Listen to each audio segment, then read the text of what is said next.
In the UK at the moment, there are attempts, and very successful attempts, to introduce new laws to outlaw many forms of protest, and in fact to be able to allow the Home Office, so the state in the UK, to bring out injunctions against people who may be likely to protest into the future. So that's essentially being able to tag people because they may be likely to protest into the future.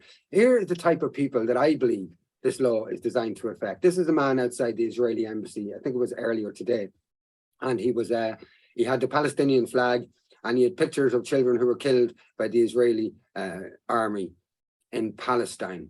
And this is the treatment that he got without the new laws. British police arresting a Palestinian man, because he's holding Palestinian flag.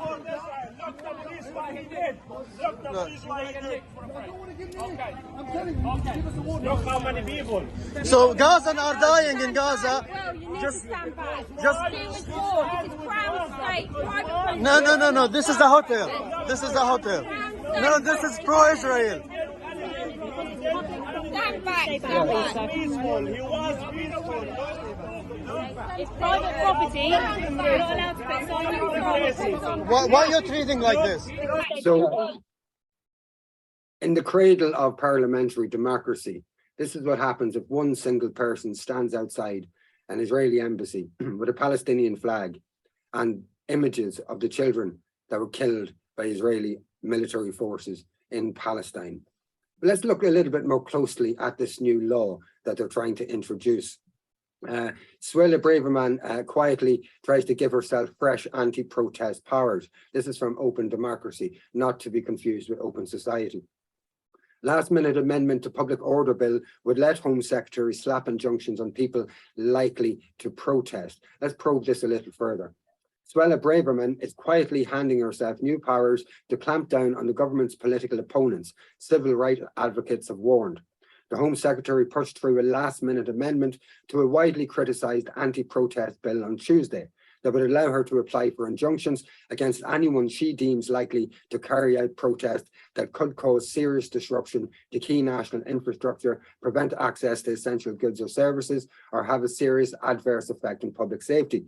The proposal would also give police the power to arrest anyone they suspect to be breaching such an injunction.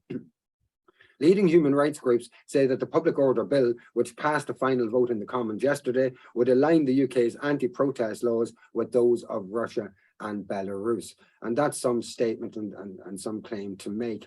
It is a very worrying development. What happens in the UK could easily happen in Ireland and other countries. Not all the Conservative Party who are in power in the UK at the moment are in agreement with this law. And there was a very powerful speech made by an MP called Charles Walker over the last couple of days in serious objection to this law. So let's have a look at that. I absolutely, unlike some members in this chamber, have no time for those people that block roads, throw soup, make a general nuisance of themselves. But having said that, serious disruption prevention orders are not the answer.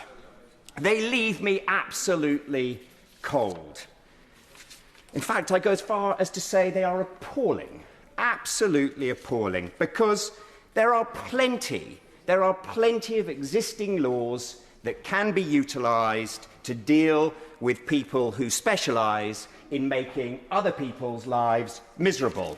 I thank the Minister for his intervention because I'm now warming to my task here to nail a stake through the heart of this nonsense that we're debating. Because let's be it is absolute nonsense, Minister. The idea that in this country we are going to ankle tag someone who has not been convicted in a court of law. I warned during the COVID lockdowns when we banned protest that we would get to this point. That once the government, politicians were emboldened with placing restrictions on a right and turning it into a freedom, they would not stop. This is not what the Conservative Party does. We believe in proportionate laws, like we used to believe in sound money. So I will be voting against this. I will be joining with honourable members across the House to vote against this piece of legislation. What do you think about those developments, Padraig? outrageous. They're regression on democracy. These are very hard-won freedoms for people, and if they're given up, where does it lead to? Authoritarianism. Dangerous stuff. I think on yesterday I just reread a report from, and I wouldn't be championing the Irish Civil Liberties organisation, but I read a report that they wrote on the restrictions around lockdown, and this was probably published about a year ago, and it's there for all to see. Like, it's very dangerous to be restricting people's movements and restricting people's rights to protest and free speech and stuff like this. Especially in the times that are coming, or are maybe possibly even here.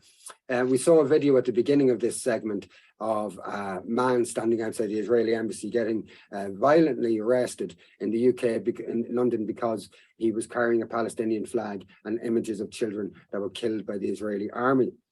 In a few segments, maybe in about 10 minutes time in this program, we're going to be looking at some serious protests that have been happening in Europe, particularly in France, which turned violent yesterday evening in Paris. And these are the types of protests that these laws are really being aimed at. But to possibly get the ire of the public in the UK up so that they'll support these new anti-protest laws, there seem to be, there's just this sudden presence of what I would call useful idiot protests. Protesters that from every aspect seem to be designed to peeve off the public. From their presentation to their actions, everything seems to be designed to peeve off the public, to my mind, and this is a personal opinion. And that, is it possibly designed to get people to support these new anti-protest laws? Let's have a look at what I'm talking about. We're a non-violent civil disobedience movement. You can tell from the tank top. We know that the changes in the law, the injunctions against us are irrelevant in comparison with mass starvation, with the genocidal policies that our government is pushing for, with their 100 new fossil fuel licenses in the North Sea. So it's not a case that the guy doesn't have something to say, but it's what they're doing, I suppose, in their presentation. It almost seems to be designed to put people's backs up. Am I off the road here completely, Padraig, or do you think there's any sense in what I'm saying? There's certainly parallels out there. I've observed a lot of it myself. The voice of issues, really, where you're looking and they're like smoke screens. The real issues are actually much more everyday working class issues, and there's these abstract problems that people are talking about and creating a furore over, and it's getting media coverage. So you're not totally wrong. Yeah, I saw a debrief of sorts, I think it was on Twitter, of in relation to the soup attack on the Sunflowers painting by Van Gogh in the National Gallery in the UK. And it was a debriefing of the profiles of two of the leaders of that particular action. And both of them came from what appear to be quite wealthy backgrounds. They went to private schools, very, very expensive private schools. And these are not necessarily representative coming from the working class making these arguments either. It all just seems a little bit contrived and a little bit orchestrated, and to maybe cushion the blow of these anti-protest movements in terms of the public mind.